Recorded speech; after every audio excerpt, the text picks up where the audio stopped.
Hello everyone, this is RJ from Game News USA here, and today we're going to go over the top 10 Wii games according to me. But first, please remember to hit the subscribe button. Thank you. Like and share the video, always appreciated.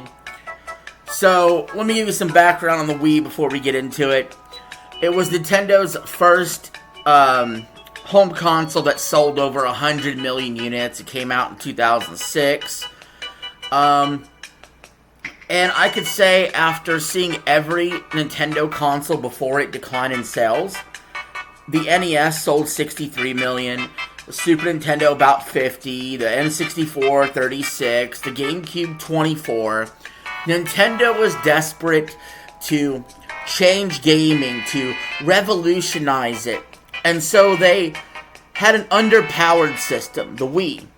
It sold cheap, but it had a gimmick. Motion controls. Now, granted, that gimmick did not last very long, and I do not much care for motion controls looking back on it, but at the time, it was very unique and fun to try it out and have a good time with the Wii. So I just want to throw out a couple honorable mentions first that didn't make the top 10.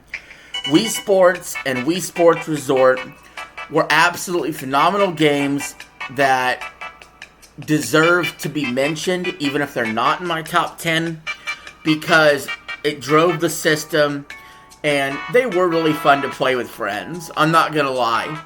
Those games were phenomenal, and they got Grandpa to go bowling. They got Grandma to play tennis. You know what I'm saying? People that never played game console before. So, a lot of credit to Wii Sports for kicking it off and being a system seller, really. Everybody wanted the Wii for the Wii Sports. And my experience trying to get a hold of this console was quite something. See, growing up my whole life, I just got consoles bought for me, either on my birthday or Christmas, and I didn't necessarily know when stuff was coming out. I was a little cognizant of when the GameCube was coming out in 01, but for the most part, a console was just dropped in my lap, and I played it. Whether it was the Super Nintendo, the N64, the PS1, the GameCube, that had always been my experience. However, it was a little different with the Wii when it came out in 2006. I actually couldn't get a hold of it the first 6 months. I was very cognizant of the fact that that system was coming out, and I was very excited for it. And I saved up my money, and eventually was able to find a system at Toys R Us, if you remember that. And absolutely thought it was great. Looking back on it, I got some issues with the sensor bar and stuff like that. You know, kind of corny, kind of quirky. The Wii is not absolved of having shovelware. It certainly has a bunch of shovelware on it. However, there are some really great games on this list. They didn't represent every Nintendo franchise. And for this list, I'm not really doing a ban of more than one per franchise, because quite frankly, there are a couple good games from a few series that had sequels in the same generation that deserve their own spot on this list. So, let's get right into this list. Number 10 is Mario Kart Wii. This may seem really low for Mario Kart, especially one that I really enjoyed. I enjoyed them adding the bikes, and I thought they had really good choruses and retro choruses. Mario Kart Wii was very fun, but only number 10 on this list. It just goes to show you how deep the Wii roster was when it comes to games. Also, it was probably one of, if not the best, 4-player system. I know the N64 is really good, but the Wii had a lot of good, fun party games that you could play with 4 players. Mario Kart was definitely one of them. Number 9, Donkey Kong Country Returns. Now, this game is about to get a HD remake, if you want to call it that, on the Nintendo Switch coming out in early 2025. I can tell you this Donkey Kong game might be better than any of them. Like, I'll still give the slight edge to Donkey Kong Country 2. Maybe, but this game is probably either the second or third best game in the whole series. I liked it more than Tropical Freeze. Maybe that's not a popular take, but I found it to be rather challenging and fun, and I really like Donkey Kong Country Returns, so it's number 9 on the list. Number 8, Metroid Prime 3 Corruption. It may not be the best Metroid Prime in the series. I do like 1 and 2 more. However, I thought it was really neat. I thought the motion controls worked well on it. And I really enjoyed the final boss fight, especially in this. And the different environments you went to. And yeah, it had a little bit of a different tone than Metroid Prime 1 and 2. But it certainly wasn't like trash or garbage or anything. That was a very interesting, good game. In fact, there's a Metroid Prime Trilogy card that had all 3 Metroid Primes on it. And that's actually how I played Metroid Prime 3. I didn't buy it standalone when it first came out. I got the trilogy and just replayed 1 and 2 and then played 3. And thought it fit right in the series. And now we've been waiting ever since for Metroid Prime 4. And hopefully it's good. If it's a game that's just as good as 3, I'd be okay with it. Number 7 on the list. Super Paper Mario. Now, this game may be a little bit of a departure from what the series is about. It didn't really have the RPG elements so much, like the actual combat system. And if it did, maybe the game would have been even better. But I loved the environments. You still had sort of like these partners that helped you. I loved the flipping between 2D and 3D. And I thought the game was really fun. Did I like it as much as Thousand Year Door? No. But I think I liked it maybe even a little more than the original Paper Mario. And I certainly liked it more than anything else that the sequels have had ever since. So, Super Paper Mario, good game. I recommend it. It's definitely number 7 on this list. Number 6, Xenoblade Chronicles. This is where it all started. This franchise I've absolutely grown to love through their 4 major games they've had. And it all started with Xenoblade Chronicles 1. I don't know what possessed me to buy it. I saw some artwork and I thought, hey, this looks like a good game. Paid an exorbitant price to GameStop to get a hold of it in the dying days of the Wii, and found an absolute gem out of nowhere. Now, granted, this game has been remade on, or remastered on the Switch, and that's definitely the better version to play. However, I always loved the combat in Xenoblade, the story with Shulk and his friends and what they had to go through. It definitely is a game that, sparked a new franchise that I love now. And so the first Xenoblade Chronicles has to be on the list. It's number 6. Number 5, Super Smash Bros. Brawl. Definitely the game I put the most hours into on the Wii. I put over 400 something hours into this game.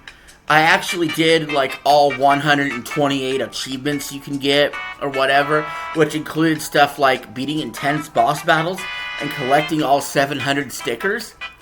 So, more than any other Smash Brothers game, I completed Brawl to 100% completion to the max. Some of the most intense challenges I've ever had to face, and I don't even know how I did it. I don't even think I can go back and do it now, to be completely honest with you. But I also loved playing this game with friends. You also had you had more stages, more characters than Melee. You had Subspace Emissary, which I defend and I really enjoy. Now, do I like the gameplay better on Melee a little bit? Yes. You also have these finishing move orbs that you could hit and really wreak havoc on the environment and the other enemies. And so, I really love Smash Bros. Brawl. It's not the best Wii game. It's number 5 on this list, but that goes to show you, if it's a game that's just about as good, if not better than Melee, and Melee was number 1 on the GameCube, and Brawl could only get number 5 on the Wii, that goes to show you how deep the Wii's lineup is. Because number 4 on this list is Legend of Zelda Skyward Sword. Some of you may not like this game. I've heard criticism thrown around before. It got a lot of 10s when it first came out, and then there was some revisionist history about that.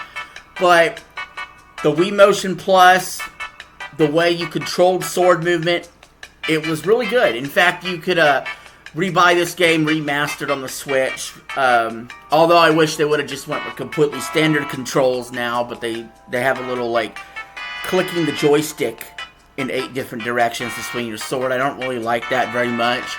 But the reason why I like Skyward Sword so much is for a few reasons. One, it's the origin story of the entire Zelda saga. So it feels very special in that sense. And then it felt like it had a ton of story and more character emotion involved between Zelda and Link than any other Zelda up to that point.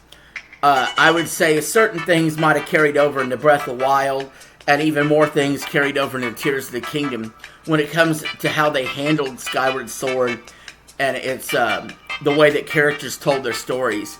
So Skyward Sword, very much enjoyed it in the swan song of the Wii days, and really it's neck and neck with number 3 on my list, which is Twilight Princess. Another game that's being retroactively sort of bashed here and there because people love Tears of the Kingdom and Breath of the Wild so much.